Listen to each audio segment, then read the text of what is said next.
In today's video, I'm swinging to teach you how to undo changes in WordPress. If you've made an edit to a page and want to quickly reverse it, WordPress makes that process very simple.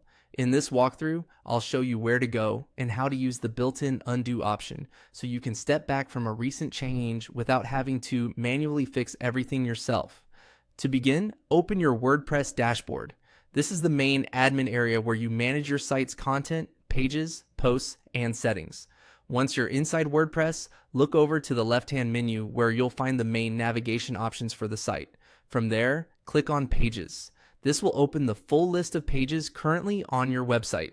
If you're trying to undo a change you made on a specific page, this is where you'll find it. Take a moment to identify the page you want to work on, especially if your site has several pages with similar names. Once you've found the correct page, click Edit. This opens the page in the WordPress editor, where you can make content changes, adjust layout blocks, and manage the page's text and media. If the change you want to reverse was made recently, using the editor's undo feature is usually the fastest option.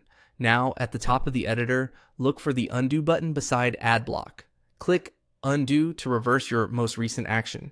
This is helpful if you accidentally deleted text, moved a block, changed formatting, or made another edit you didn't mean to keep. WordPress will step back one action at a time, so if needed, you can continue using it to back through recent changes in order. A helpful tip here is to pay attention to what changes as you click Undo, so you can stop as soon as the page looks the way you want again. This prevents you from undoing too much and having to redo work afterward.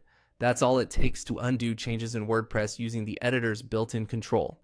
It's a quick and convenient way to correct mistakes while you're actively editing a page. If you're making lots of changes, it's always a good idea to review the page carefully before moving on, just to make sure everything looks right. And that's how to undo changes in WordPress.